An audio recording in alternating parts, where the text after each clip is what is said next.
नमस्कार, माझ्या अमलेश तांबे vlog channel मध्ये आपले सर्वांचे पुन्हा एकदा स्वागत।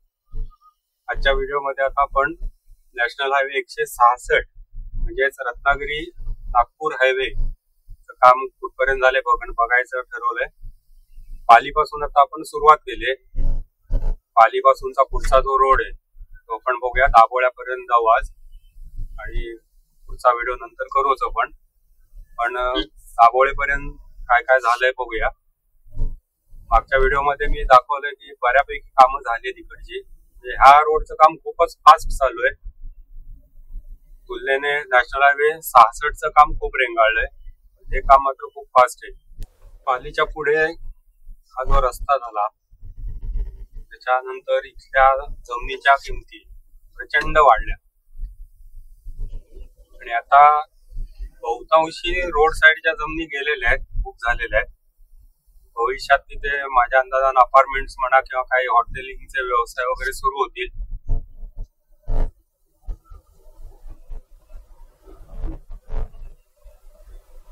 आता काही मला जुन्या काही 2-3 घरं बघायची होती, काही समजत नाहीये ती गेली, बहुतेक खालच्या बाजूला गेली कुठेतरी।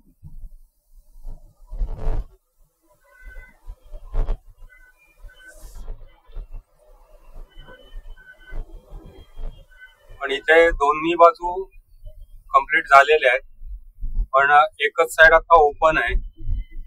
याचे कारण तेच असणार आहे, मधला कुठला तरी कनेक्टिंग पार्ट जो आहे हा झालेला नसणार आहे पूर्ण, त्याच्यामुळे एकच बाजू फक्त ओपन करून दिलेली आहे। हेही नसे थोडके, रस्ता तर चांगला असेल असा, थोडा ट्रॅफिकचा प्रॉब्लेम यात एक अडचण ठरू शकते, पण अदरवाईज ड्रायव्हिंग करायला मजा येते, ड्रायव्हिंग स्मूथ होतं।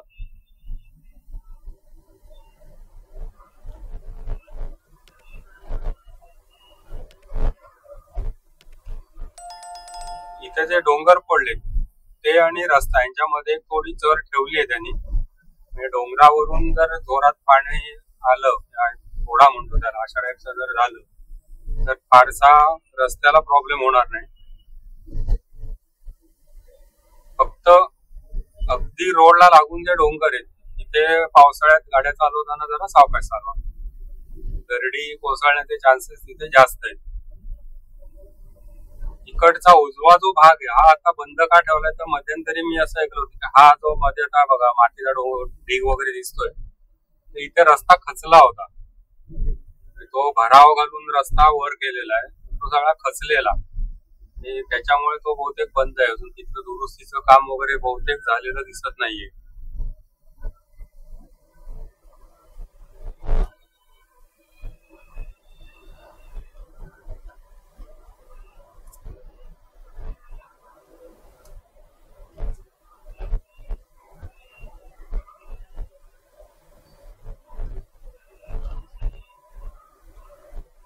इथे ब्रिजचं काम अजून चालू आहे, त्यामुळे सध्या तरी आपल्याला तिथे जुन्या रस्त्यावरूनच डायव्हर्ट केलेलं आहे, तिथूनच जायचंय।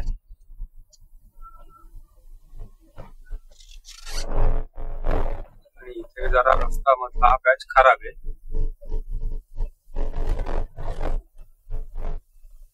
पावसाळ्यात इथे सुद्धा थोडस त्रासदायक होणार आहे ड्रायव्हिंग करणं।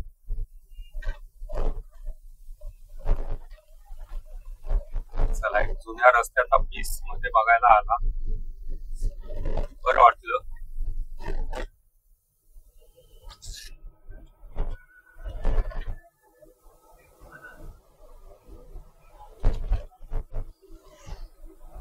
इथे मात्र ब्रिजचं वरचं काम अजून काहीच सुरू नाही दिसत आहे।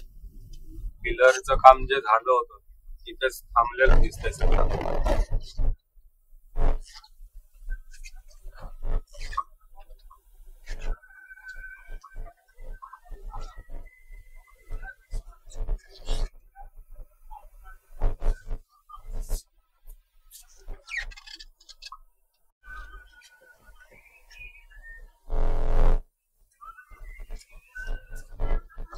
इथलं ब्रिजचं काम जे ते मला तरी वाटतं अजून वर्षभर सहज जाईल, त्यामुळे तोपर्यंत हा जुना रस्ता आपल्याला वापरावा लागेल। हे पूर्वीचं अवघड वळण, एक प्रकारचा ब्लाइंड स्पॉट होता इथे हा. तरी सुद्धा हा नंतर झालेला रस्ता. याच्याच पलीकडे एक छोटासा पूल आहे. तो पूल म्हणजे सगळ्यात पहिला रस्ता. तिथे एका वेळी फक्त एक बस जाईल एवढाच रस्ता होता. त्यावेळी काय ट्रॅफिक पण तेवढं नव्हतं, त्यामुळे ते चालून जायचं.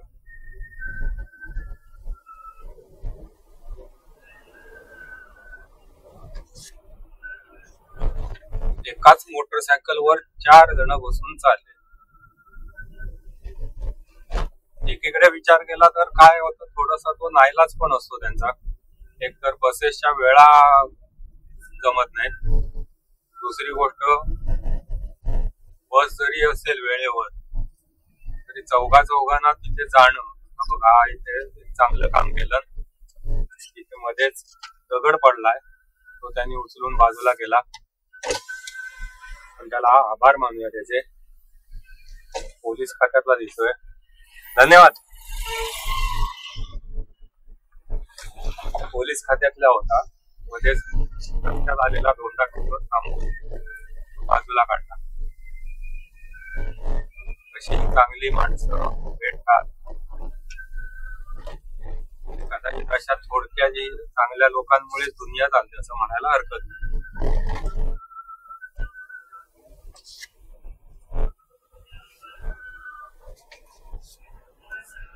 डावी साईड इकडची झालेला आहे रस्ता, पण बहुतेक त्याचं पण मागे म्हणतो तसं की कनेक्टिंग पार्ट नसणार आहे, त्याच्यामुळे तो ओपन नाही केलेला अजून. तर उजवी साईड जी ती पूर्ण झाली आणि दुतर्फा वाहतुकीसाठी ओपन झालेली आहे. खूप वर आला हा रस्ता. पूर्वी सगळा घाटाचा रस्ता होता, छोटासा घाट होता. चला, त्यामुळे इथे जरा स्पीड घेता येतो आपल्याला. 70-75च्या स्पीडने आपण आरामात जातोय.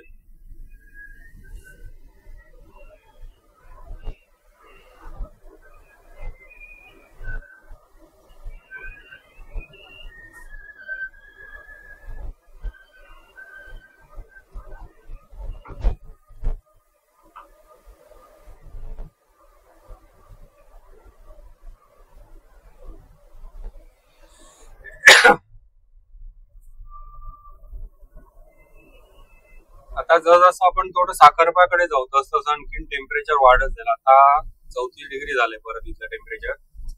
बाहेर आणि धग आहे, जरा हीट जास्त आहे.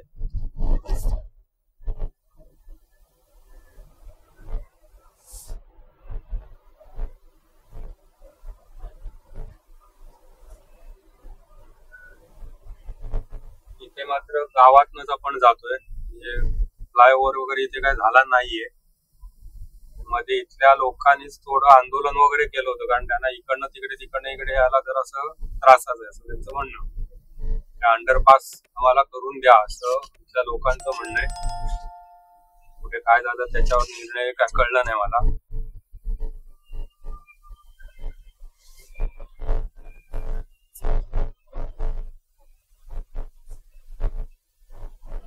फ्लायओव्हरचं समोर दोन्ही बाजूचं काम झालेलं आहे, फक्त उजवी बाजू आता ओपन करून दिले.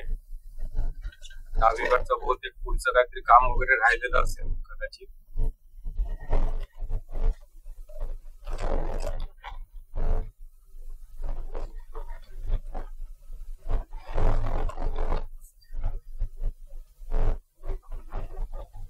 पूर्वी कोल्हापूरला जाताना म्हणजे या गावात कधी आम्हाला थांबायला नाही लागलं. तसं कधी वेळच आली नाही का, तसा काही विषयच निघाला नाही की या गावात थांबावं. पण काही अशी होती मंडळी, छोटी छोटी गावं दिसली की तिथे थांबायची. त्याचं कारण होतं की गावातला जो काय म्हणतो आपण त्याला मेवा म्हणूया कोकणातला, तो अशा छोट्या गावांमध्ये मिळायचा. त्यापैकी उदाहरण म्हणजे सोमकेळी. बाजारात केळी आपल्याला मिळतात, पण सोमकेळी हा प्रकार आहे, छोटी केळी येतात. ती बऱ्याच वेळेला इथे गावामध्ये मिळायची. असे रस्त्याला वगैरे जी दुकान आहे छोटी, त्यांच्याकडे सोनकेळी घेऊन बसायचे विक्रीला. की आता आंबा सीझन आहे, त्याच्या आंबा, काजू, इव्हन पपया आहेत, नारळ आहेत, तसे सगळे छोटे छोटे व्यापारी इथे असायचे. हा बघा, आता इथे डाव्या हाताला फणस घेऊन बसलाय. यावर्षी जसं फणस मला फार कमी दिसला, रेअर दिसला. थोडा कुठे मार्केटमध्ये दिसला नाही फणस. एक काळ असा होता की दारे घेऊन असे सांगणारी लोक होती, फणस पाहिजे ना, किती हवे हे घेऊन जा 4. ते 4 फणस आम्ही घेऊन यायचो. कापा फणस नाही तर बरका फणस. आता नाही, आता फणसाला पण चांगलीच व्हॅल्यू आली. 300-300 रुपये, 350 रुपये फणसाच्या किमती आहे. आता असं कोण म्हणत नाही दारे 2 घेऊन. तशी आपण अपेक्षा पण ठेवू नये. आता बागायतदार म्हणून जर बघितलं, व्यवसाय म्हणून, तर त्याच्यात भरपूर मेहनत असते. त्यामुळे मग त्या मेहनतीचं फळ त्यांना मिळावं.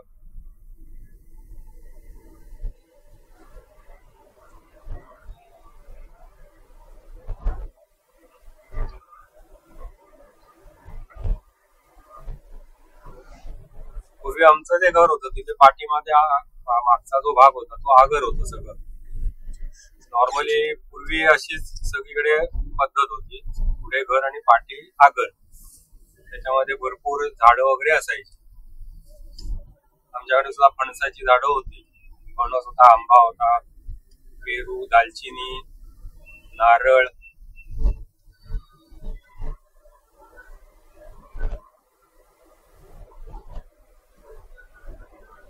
तिथे रोड क्रॉस करण्यासाठी बहुतेक असा वर्ण त्यांनी ब्रिज टाकलाय. यांना चालत जायचंय त्यांच्यासाठी. आता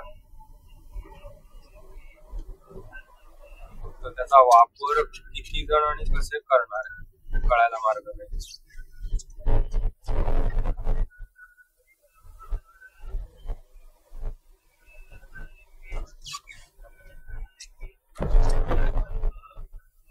एवढा मागे गावाच्या एवढा लांब बाहेर का टाकलाय,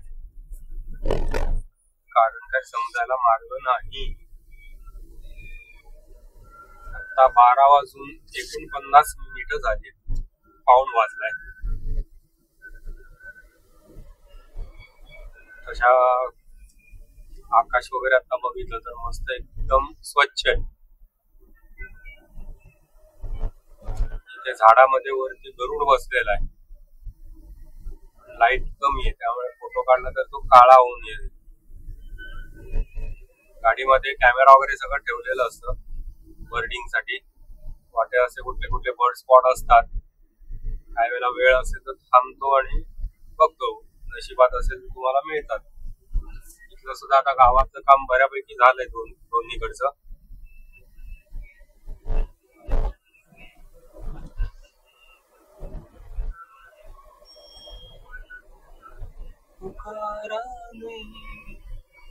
मेरा साथ भी गवारा नहीं. किशोरदाची गाणी ऐकत अशा मस्त वातावरणात फिरायचं म्हणजे जंगलच आहे.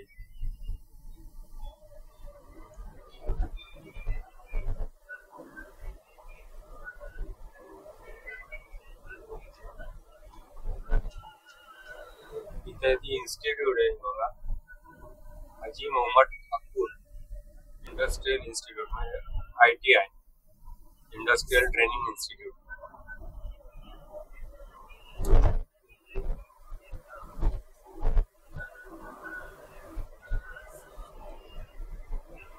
साखरप्यामध्ये गदरे पेट्रोल पंप झालेला आहे सुरू.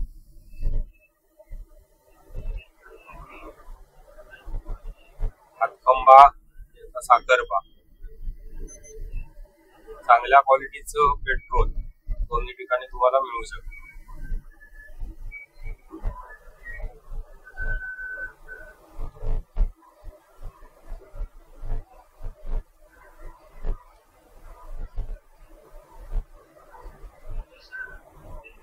हे जे आता मी व्हिडिओ बनवतोय सगळे अनकट आहेत.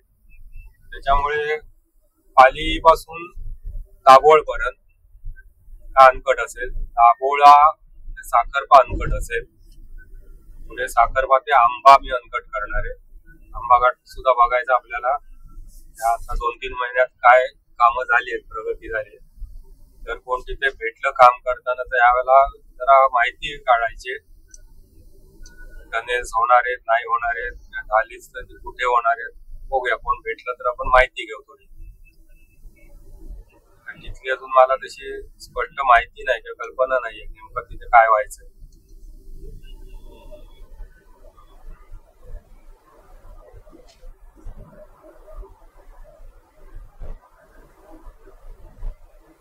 मध्येच जरा ऊन येतंय, मध्येच मळबट येतंय. हे सगळे कोकणातले शब्द आहेत. मळबट, मळब, मळभट. आपण रॉंग साईडने जातो असं मला वाटायला लागले, कारण तिकडनं ते ट्रक बिक पण चालले. नक्की समजत नाही यांचं, कारण बोर्डच कुठे काही दिसत नाही. त्यामुळे पटकन कळत नाही आपण बरोबर चाललोय की चुकीचं चाललोय. रिक्षावाला पण तिकडनं चाललाय, ट्रकवाला पण तिकडनं चाललाय, कुठे बाईक वाला आहे तो पण तिकडनंच चाललाय.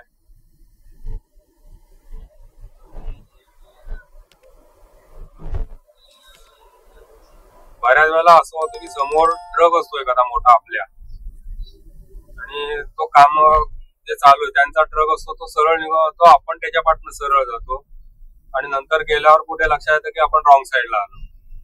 ते मध्ये डायव्हर्जनचा बोर्ड आहे, तो समोर ट्रक असल्यामुळे दिसतच नाही. असो, सध्या काम चालू आहे त्यामुळे सगळं माफ आहे असं म्हणायचं, आणि ह्याला इलाज काही नाही की आपण मुद्दाम करतो असंही नाही. पण हे समजायला पाहिजे ना कुठेतरी. हा बघा, तिकडनं इकडे चाला म्हणजे आपण बरोबर चाललो होतो.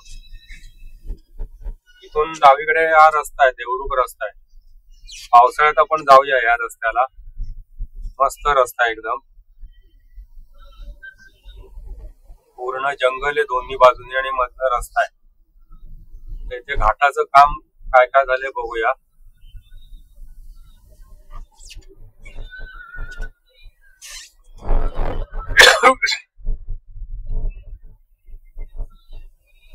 फार काही डेव्हलपमेंट वाटत नाहीये.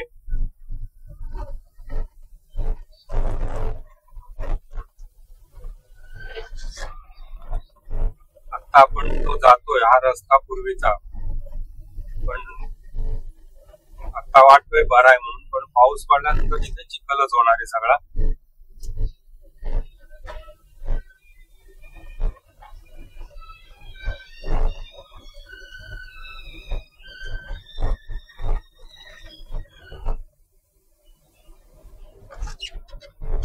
या घाटात म्हणावा तेवढा स्पीड त्यांनी ठेवलेला नाहीये, एवढं नक्की.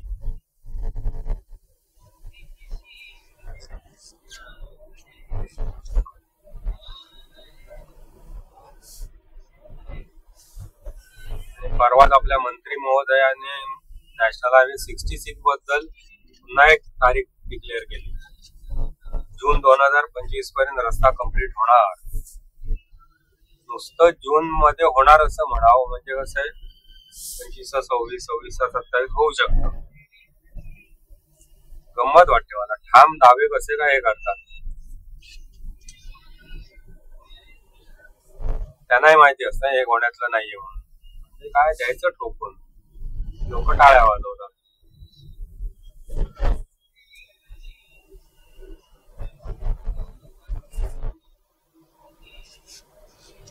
आता पुन्हा एकदम मळब आलंय आणि टेम्परेचर पण एकदम जरा डाऊन झालंय.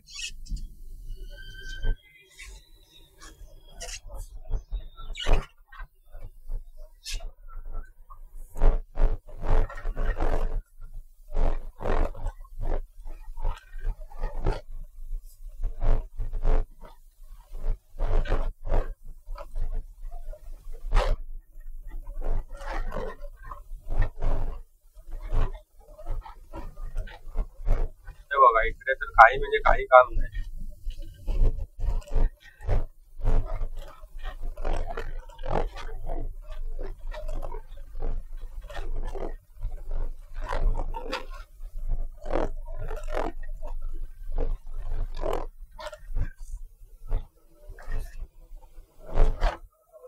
मधलाच पॅच जरा झालाय काहीतरी, तिकडनं इकडे सर्वेचं काम चाललंय. त्याला काय म्हणतात माहिती नाही. सिव्हिल इंजिनियर कोण असेल बघणारा व्हिडिओ म्हणजे सांगा नेमके काय करताय. एक जण तिकडनं ते काहीतरी मशीन आहे त्यातनं बघतोय आणि हा इकडनं त्याला सिग्नल दिल्यासारखं करतोय.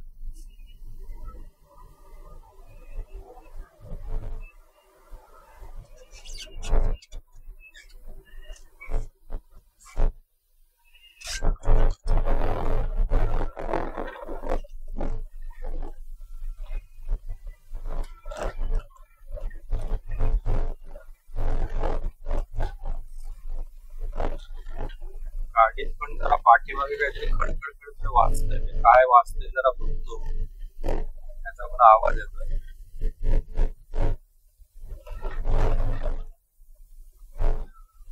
आता जरा पुढे बघूया, गाडी जरा लावतो कुठे.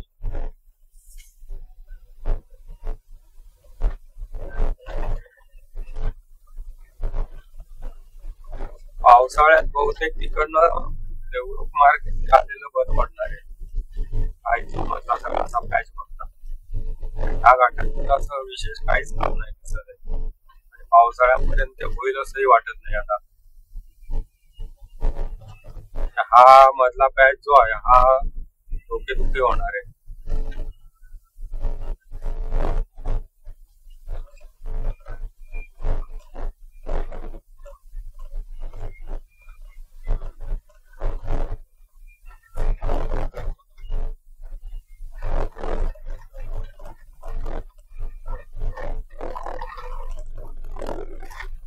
असा रस्ता सगळ्यात खडखडाट नुसता.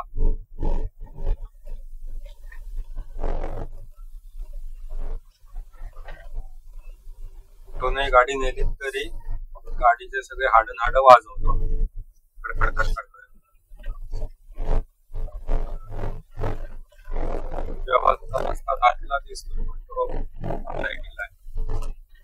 इथून जरा आपला रोड झालेला मिळाला चांगला.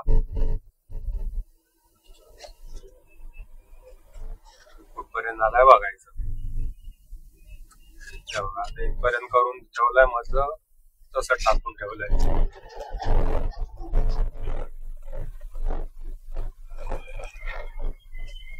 करायची गाडी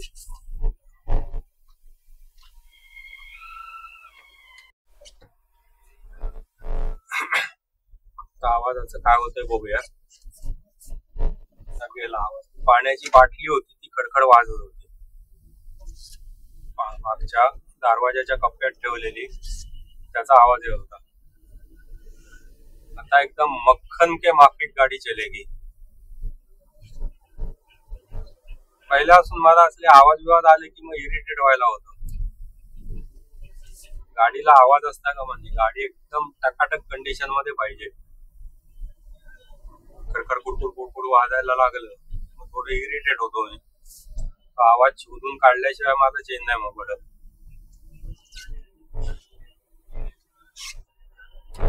आता इथे दाभोळला आपण आलो.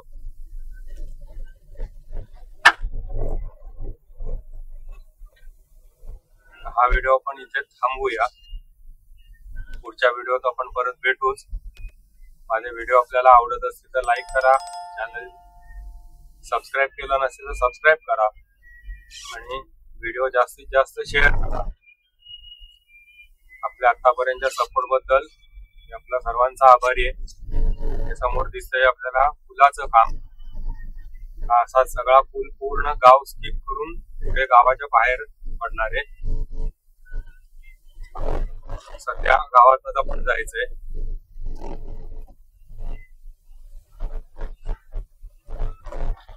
पुढे गावाजवळ थांबूया.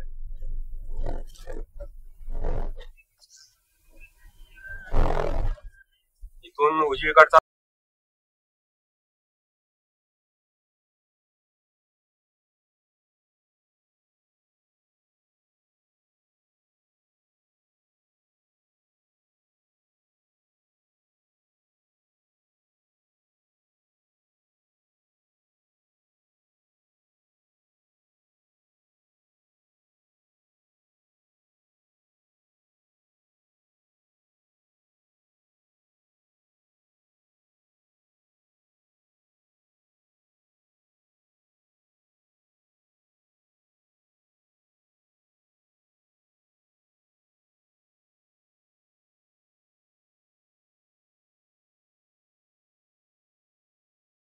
जो रस्ता हा लांजाला जातो. तुम्हाला नॅशनल हायवे 66 ला जाता येईल. हा व्हिडिओ आता मी इथे थांबवतोय. आपल्या सहकाराबद्दल धन्यवाद.